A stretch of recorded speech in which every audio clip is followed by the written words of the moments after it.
Well, she breasted boobily down the street is a favorite saying of one of our web developers, and it's hard to say with a straight face, but quite frankly, that's how a large number of male authors more or less describe their female characters.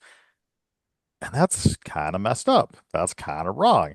But there is a large subsection of male authors out there that basically view women as personality-less sets of boobs. Like they're there for sexual appeal and sexual innuendo and all that. And there's honestly a really good webcomic by Pizza Cake, which I'll link below about it. So we have some other people here. I am mostly going to ask questions about this to kind of discuss, what do men typically get wrong about women when writing? And I guess not necessarily just women, female presenting characters. Let's call it properly. What do they get wrong about that? How can they correct it? And honestly, what are some really funny examples that we might have found? So, Beatrice, take her away. I knew I was going to start this. There is a societal problem with our society, and it's that it, and you like I can see it growing up as a woman my whole life. Uh, we women are seen in general in society depicted in every like in fiction everywhere as just a means to an end, an object for something. Like it's not even only like just the sexual aspect of it, but just like the lack of agency that is being given to women, both depicted in fiction and in day-to-day life. Do you think it potentially, sorry to derail you, do you think it Yeah, potentially yeah. goes back to even like way back when in the medieval times when like, here, you could have my daughter to marry if you give me like 50 Yes. sheep? That's a great example. It's just a woman used as a token to exchange power. That's a great way to say it.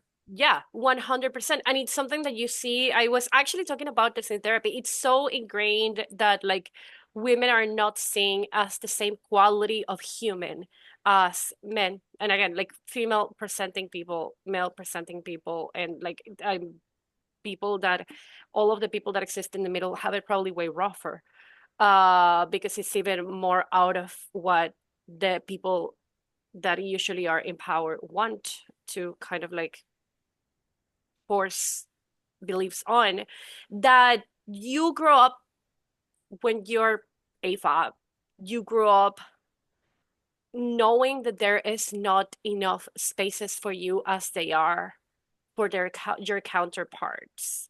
And even like sometimes you that's why you have like Heathers, Mean Girls, like all of this different like movies of like women that are fighting against each other, or that's why you have the stereotypes of like that bitch stole my husband, because you learn that you have to fight against the other women because only a limited amount of women can like coexist together. And that's like what I had in my brain. But knowing that all of that exists in our surroundings as we grow in this 21st century and in the 20th century and in the 19th century and like all the centuries before, because this has happened through history. And I would love if Sabrina was here so she could actually talk history, because I suck at history. It's no wonder why someone that doesn't have an experience with being female presenting or being a woman is like just describing these female characters as a sexual object, something to uh kind of like fulfill their own expectations, something without thinking about what the character would want, or something to prove a point, or something to kind of drive their ideals. Because we will always talk about the whole breasting bubbly. We talk about, I have examples of funny stuff about the way that women are like physically described, which is mostly boob related, which I feel like it's a disrespect for butt people. Some people don't have big boobs, but they have a good butt, and I feel like butt people should be represented as well. But it is way more than that, right? It's the lack of agency that you put in female characters. is the Bechdel test. It's if you are if you're a man and you're writing a woman scientist, it's like I want to be a scientist because I want to make my dad proud. It's, oh, I am only going to get fulfillment in life if I have a family and kids. And then the happy ending is the woman getting pregnant. Or the happy ending is I found the husband and my husband completed me. It's way more than just the visual aspect of it. And while it's funny to be like fucking Stephen King saying with the woman of The Shining, the one that comes out of the bathtub that's a ghost, her breasts Spoiler alert. swayed like ancient cracked punching bags. It's not a spoiler. Um, the breasts swaying like ancient cracked punching bags, which is absolutely hilarious. There's way more than that the superficial aspect of it. And at one, like, there is a point in which it worries me that we are just staying with, haha, why sexualizing women, haha, just in the superficial aspect, when there's so much more layers going down that is just taking away the agency of female characters, which shows that you see actual real female presenting people as lesser than you and as people that do not have the same agency as you. Yashi, what do you think? I have to agree with Pia. And keep in mind I was raised as a gender fluid person. So every time someone presented women as this object as opposed to a person in books, it kind of reinforced the stereotype in my head that made me hate being born a woman. And it's so strange because you see it being perpetuated in real life, like, oh, you're small, you're weak because you're a woman and blah blah blah. Just having it in books and being reinforced in books is just giving more people ammo and reason to be continuing on with this whole notion. I don't know how to explain it further than I think men need to understand women a little bit better. Um, this may be slightly off topic, but do you think this is why and I think typically when people, and when I say people, I mean assholes, have a problem with transgendered people, they typically mean they have a problem with transgendered women. Like you very rarely hear people complaining about trans men. Like it's almost exclusively people complaining about trans women. Do you think that's related here? I do think, and this was a discourse on Threads earlier. While yes, trans men do get a lot of hate still, you see a lot of it going to trans women and I think it's because of how we're perpetuating the stereotype of women being this object as opposed to being a person, being someone they can control as opposed to just being an individual. So possibly it's related, but I'm not going to say for sure that it is. It could be a lot of other things too. Well, I mean, I don't think Just, it's a single item issue there. I of think there's a course. lot, and people being shitty, having terrible religious beliefs forced upon them, and just being afraid of what they don't want to take the time to understand. Not that Okay. complicated. Don't be a dick. Yeah. It's that easy. Don't be a dick. It's in my culture, that is one of our primary rules. Don't be a dick. Okay, that's easy to follow. Apparently not if you're in America, but that's Yeah. a different story. Yeah, I was gonna say I grew up religious and the religions that I was part of had that as a primary rule. And I see a lot of people that follow that religion that don't follow it. Just saying. But more towards the whole idea of like objectifying women in general. There is one of my favorite psychological concepts, I guess, if you can call it that, which is favorite because I hate it, but also because it has been one of the most prevalent things in my life, unfortunately, which is called the Madonna Whore complex. The Madonna Whore complex sees women in two extremes, and there's a lot of people that see the world in this mentality in which you can either be the ideal of like a saint, almost like a child, the pure virginal idea of the perfect trad wife. Mm, Or if you are not that, then you are an absolutely despicable horror human being that doesn't deserve rights. And unfortunately, and that is the reason why it's like very prevalent in like when I speak about these things, I have been a lot like of a like victim of just people around me thinking like that and talking about people like that, in the sense of like I look like I have dyed hair, I have tattoos, I have piercings. I got 18 piercings in my life. I did a lot of things that really qualified me as not the virgin pure person because it's not doesn't fit the stereotype. And you see that in media a lot, like you're when you're saying like, oh, this woman is a rebel and she got in trouble because she was looking for it. I was treated like that like a lot of my life, just because like being, oh no, my camera didn't focus, you're good. like being alternative, like all of those things. So just like the lifestyle that I lived in, and I saw that all the time on depicted in media, and it's particularly dangerous because there was a point in my life in which I was younger, I knew less than I know now, that I was like, that is just the way it is. If you're not fitting into this box of like perfect virgin pure, which is not my personality, and it's not like I'm not going to be wearing the long skirts, you know, dressing with the turtlenecks and all of those things because it's not how I feel comfortable presenting myself.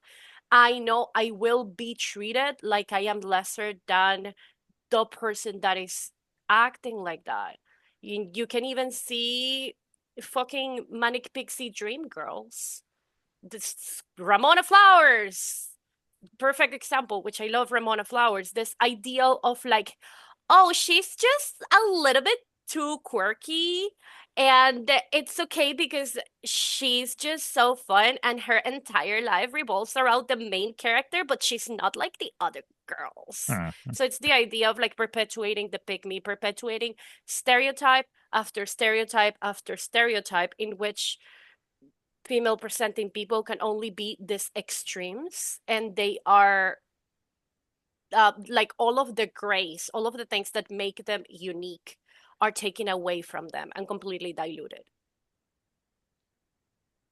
I forgot about the whole pick me aspect, and now you're mentioning it, I'm like, You're like, fuck! are we are we all just kind of being viewed as a stereotype on a stereotype on a stereo? Yes, What is a woman we at this are. point? Woman is anyone It's who wants to be a woman. Yeah. exactly. It's But the like easiest answer in the world. Just ask the person. If they say, yes, I'm a woman, then they Yeah. are. Problem solved. exactly. But more of like, is all of this confusion, at least in books, not thinking about all of the other stuff that might be causing it, is most of this confusion also coming from the fact that people don't know what a woman is? Like, we're okay, we're not being viewed on the same playing field as men, I guess suppose. But is it like, are we just not able to see past stereotypes and say, okay, this is just a person. This is just a person who has this identity, and that's it. I think you are probably onto something that there's been so many stereotypes, and I don't know if stereotypes even the right word, but throughout history that, the woman has always been lesser than the man. And at a certain point, like that's just so deeply ingrained that it's most likely going to take generations to get it out of our heads. Like think about the this is not exactly an apples to apples comparison, but think about the racism that's been embedded in the United States of America and honestly a large portion of the world. It's taken generations for it to really, I'm not pretending that it's not there, but it's gotten somewhat better. Like it's no longer like, oh, we have to have separate bathrooms. Like we have the same bathroom, and people are starting to see people as equals regardless of their skin, because quite frankly, we're all humans. Like that's all that really matters. Like but it's just so ingrained in us that it's going to take generations of good people to weed it out of, their children, their grandchildren, their great grandchildren. And I think it's going to take a while. I think it scares the men because they're so used to being in power that idea that someone that is not them, and when I'm talking about the men, I'm specifically about the men in power, the people in power, which are usually cis white old men. Honestly, just Um, go with all men. Let's not pretend like the not all about men. Not all I men. hate the men. Yeah. I it scares them. No, it scares them that the possibility of someone else being in charge could exist. In because they a lot of the times they don't really have, like, historically it's not like men have earned their power through battle against women and they have proven to be smarter and all of those things. No, it's just been given it to them in a silver platter, and then they have just made sure that they are putting the other people down, and this like deals in other societal issues of like people being like aggressive towards people that are not like them, and usually the people in power again. They're pushing all the other people down because they're too afraid, because they want to cling to the power that they have, and they because they haven't earned it, they are not, they're insecure little. I'm gonna calm down. They're very insecure. They want to cling to their power. They know that a lot of the times they haven't done anything to earn it, and they know if someone that is more capable comes and tries to like take some of the power because they are capable, they're educated, they're stronger, they're smarter, or whatever, they probably would take it. So what do? They not only perpetuate their ideals of other people being less in society, but they also put it in fiction. They put it in media. And it's something that it has existed for so long that people just grow up accepting that that is reality. We're going back again with the whole idea of, if a woman is a strong independent woman in certain movies or certain books and everything, their only fulfillment is getting a husband, being good by her dad, fixing her relationship with her dad, being pregnant, or putting another woman down, instead of being like, wow, I just really want to do this one thing because it's something that I'm passionate about and something that I want to do, and I just did it. End of the movie, which could happen with men characters in fiction, that it's like, I don't know, the most stereotypically male movie ever, sports movie, the guy that wants to be good for his team because he wants to feel better and all of that. And I hate sports. uh, he wants to grow because it's his passion. 9 times out of 10, if you get a movie about a woman that has a passion and wants to grow, uh something will be inserted that is in regards of a male character that is basically diluting all of the effort that she has gotten into. Do you know that there's actually a specific test for that? And usually it's in film, but it's other fiction. The Bechdel test, Yep, is that the Bechdel test? Yeah. the Bechdel-Wallace test. So measurement Yeah. of representation and of women in film and other fiction. Um, Dang it, I just had it up. Where to go? It's like they have to go a certain amount of time without discussing a man to pass the test. Which absolutely hilarious. There's a Rick and Morty episode about that. I really recommend it. It's called Bechdel test and it's really funny. And yeah, I love the Bechdel test. I think it's nice. Let's You see. know, Hmm. um, something I was wondering is like, what if in writing we started a change by making men act the same as women in a sense? Like, something I've been tackling in my work is that there are emotional men, and for some reason that had a lot of like pushback in the earlier stages of my planning because why would anyone want to see a big, strong man be, like sad? And I'm just like, That is such a funny thing to say. And So, sorry, Via, if you no, want. you go because I want you to finish your idea. I was tackling this with some of my readers and I wrote it in and a lot of them are just like, "Whoa, everyone seems like they're equals in your book." And I was like, "Yeah, yeah, that's what we're going for." How do you know it's a fancy book? You would think like maybe I would be writing if I'm writing a book on my traumas and it's handling like both aspects of me, everyone's going to be equal because I want to be equal. Um, but yeah, fantasy worlds, right? Very funny. Hmm. Sad. What I was gonna say is that like you bring up a very strong point, and it's that people sometimes forget that misogyny also affects men.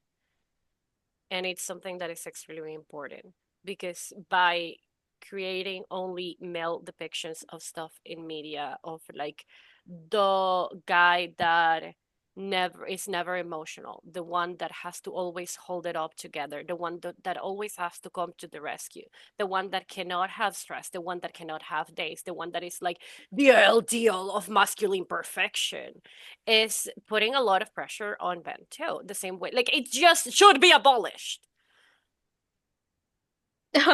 It's bad for everyone. It's honestly bad for everyone. I Hmm. do believe that it's the best way is to create just works of fiction in which depicts people as people with all of their layers, with all of the things that could go right and could go wrong. And it doesn't mean only showing the nice things about it. It means actually being able to make actually hateable female characters, for example. Make a woman that you would hate, but because she's a bad person in the same way that you would hate a male villain because he is a bad person. Make her a bad Make person, not a bitch. exactly, it's a bad person, not a bitch. Let's go. Just the idea of just humans being humans and people being people is so hard for some people to comprehend. It Yeah. I also really do have more is. examples of Yeah, Stephen King that's, writing women. I mean, Please do. yeah, I know we love Stephen King, but he's not the best when it comes to female representation sometimes. I love that man, and it hurts me to say that he's one of my favorite writers. But the reason why I say it is because I really admire the stories that he comes up with. It, Hmm. like the conceptually, it. I was talking to CJ. Right now, he was like, "That man really sounds like American Junji Ito." Because of the idea of like him just having the balls to say, I am going to write about a finger that is coming out of your sink to chase you around the house until you are terrified to death. And he does it, and it's actually an enjoyable short story. Like that insanity is something that I creatively admire a lot. However, he's shit at writing women, and I particularly don't even like his writing style. But I read from The Shining. There is this passage from Doctor Sleep that it's obviously meant to be funny, but it's so funny that I had to add it. None of these are going to be very big spoilers because they are enough out of context that you're not going to understand where it's happening, so it's fine. This is she snapped on the TV and turned it up loud. Pat Sajak was being embraced by a woman with enormous jahubis who had just finished solving the puzzle, which was never rest on your laurels. And they took a moment to admire the mammoth memories, then turned back to the cozies. Never again, There's please. something Mm. about enormous jahubis that really there's another one on the stand that is fascinating because apparently gravity doesn't affect the boobs. Uh, I he mean, thought that the female body always looks its best when it's flat on its back, stretched out, the tummy pulled flat, the breasts naturally upright without the vertical drag of gravity to pull them down. I assume that I mean that could be an inside joke. So on the original Star Wars, George Lucas convinced Carrie Fisher that they didn't wear bras in space, so might be related to that, Oh which my is still God. kind of terrible, but That is so fucked up and funny. I'm surprised Carrie Fisher put up with it. That woman puts up with no man shit. Wow. The Okay, what? I I'm didn't know sorry. that. Like how it took Yashi like a full minute to Yeah, process. she was like, I'm so good. that is absolute. So which part Whoa. broke your brain? All of it.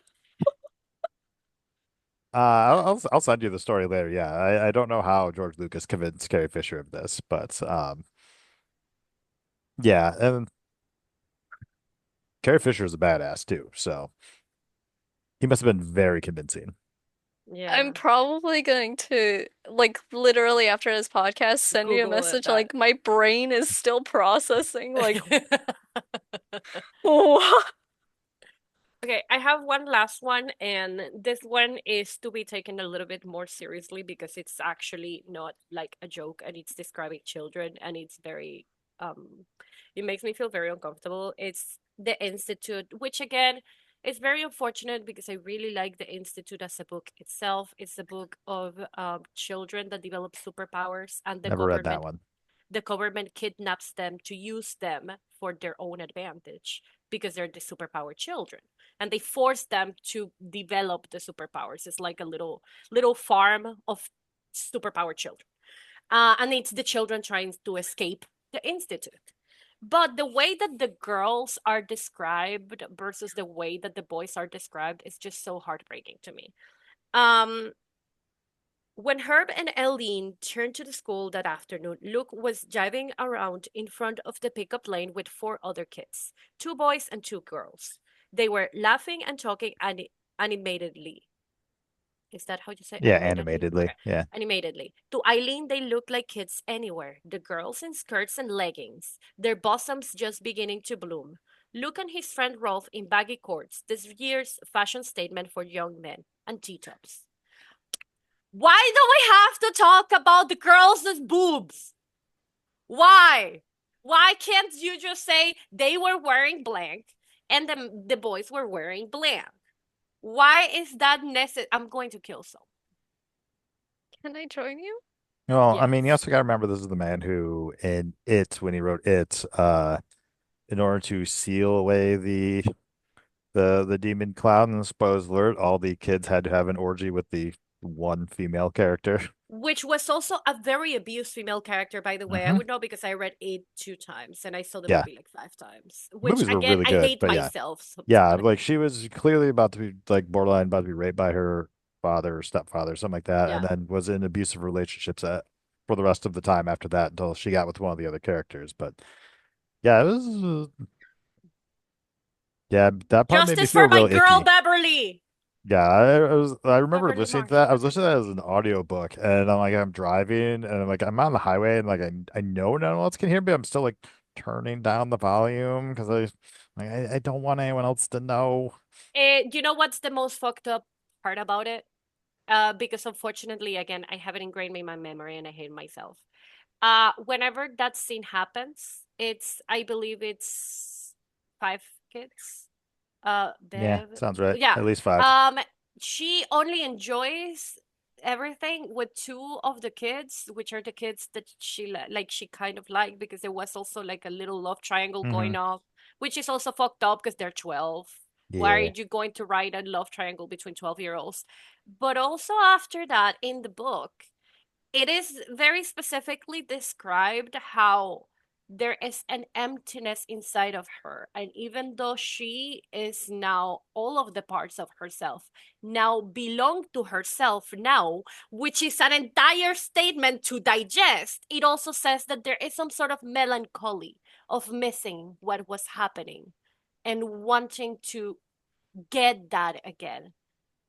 So it's even worse when the aftermath is described and the only thing that is described is like, wow, she belongs to herself now because apparently she was an object that belonged to all of those other children.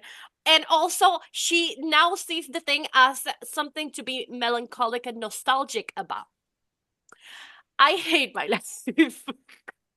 So to I think summarize, why You're do Stephen I so King. know these summarized. things? Summarize, Stephen King writes good stories and writes terrible female characters. I think you just I'm going secondhand to cry. traumatized me, to be honest. I'm going to cry. You know what? I'm gonna go schedule my therapy appointment. You're right. One last thing is that it's also not only whenever it's like having the female character sexualized in that way, it's also using non-sexual descriptions to like make the character feel like disgusting or make a bad character, like drive the point across that this is like a bad person, which is also a very problematic thing because there are many different people in the world with many different bodies, and the fact that you're choosing a specific body to as this is a bad person and this is also an undesirable person, it can create a whole bunch of other issues, and I have had self-esteem issues my whole life, so it was hard to hear.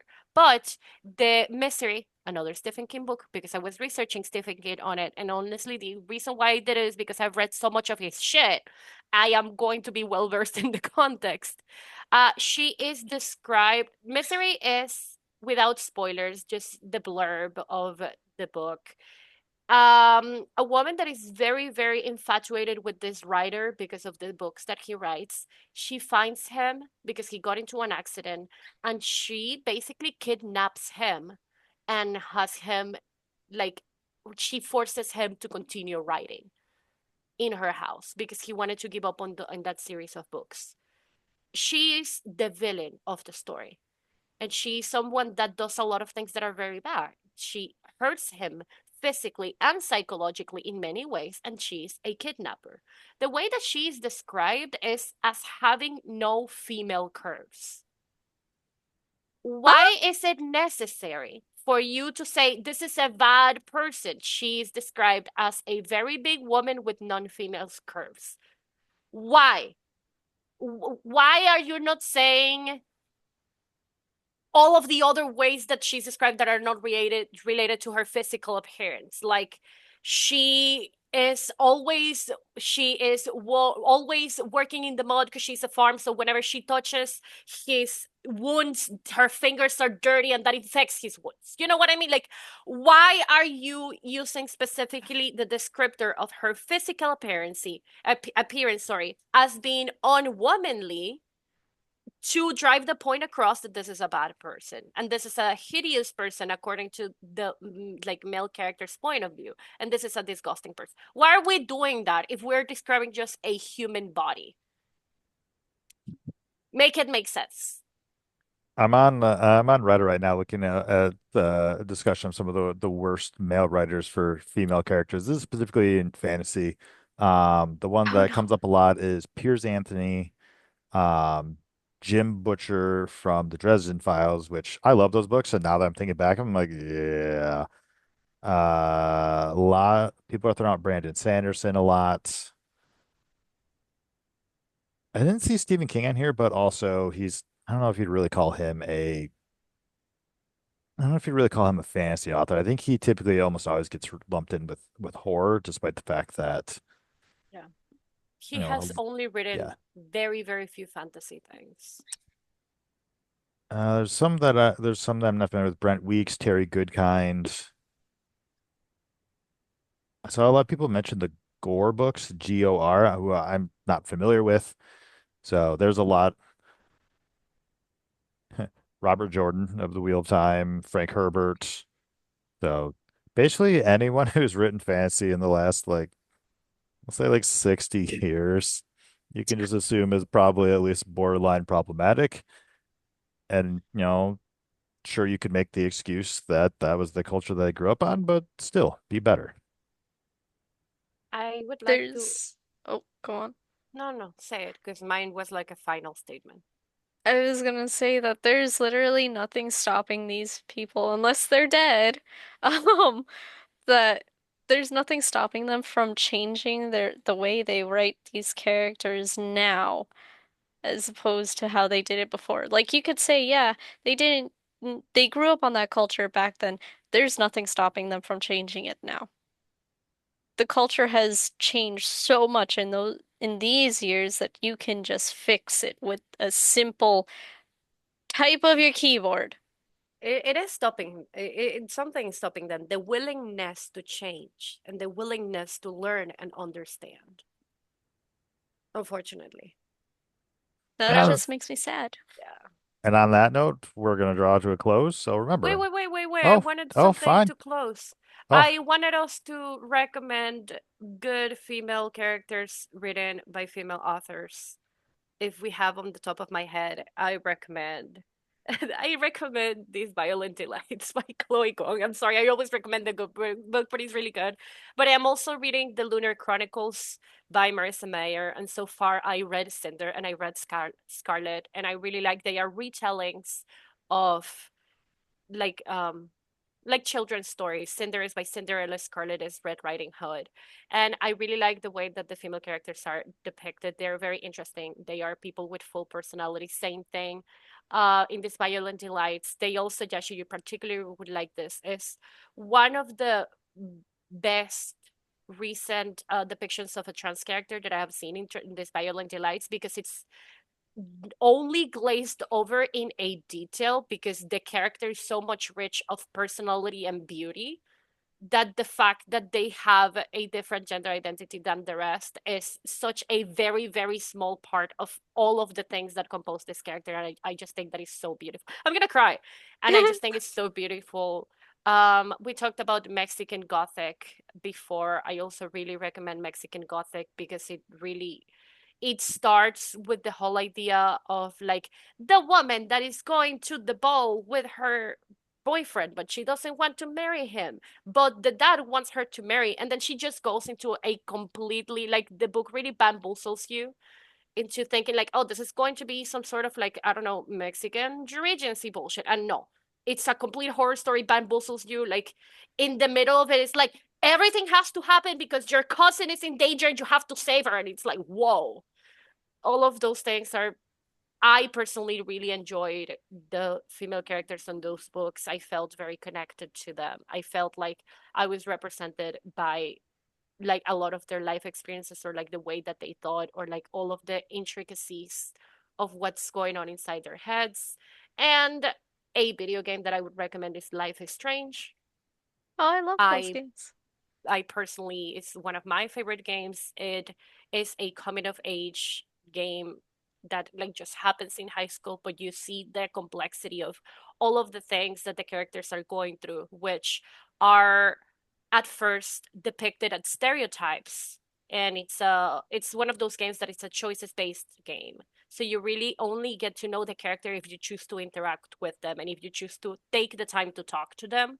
And I think there's a lot of beauty on that. And towards the second half of the game you start to realize that what you thought were stereotypes are just people that are so rich and full, and they are so much more than the original depiction of them as like the mean girl or like the preppy rich boy. And I don't know, I think it's important to understand the issues, but also to start consuming the content that is depicting humans as humans. So I wanted to close with those recommendations to give a little bit of hope and light to the people watching this. Yashi, you have any recommendations off the top of your head? Because I do not. I actually don't. I think Via got most of my things that would come to mind. Yeah, I'd have to spend some time actually thinking about it before I answered that question. So I will abstain until another episode. Sorry. All right. Well, on that note, publishers behaving Split badly. fiction. Sorry. I'm so sorry. Oh, my brain. I'm so sorry. Going back to sleep. All right. Well, maybe on that note, publishers behaving badly. It's not you, it's It's them, and maybe them. Yashi.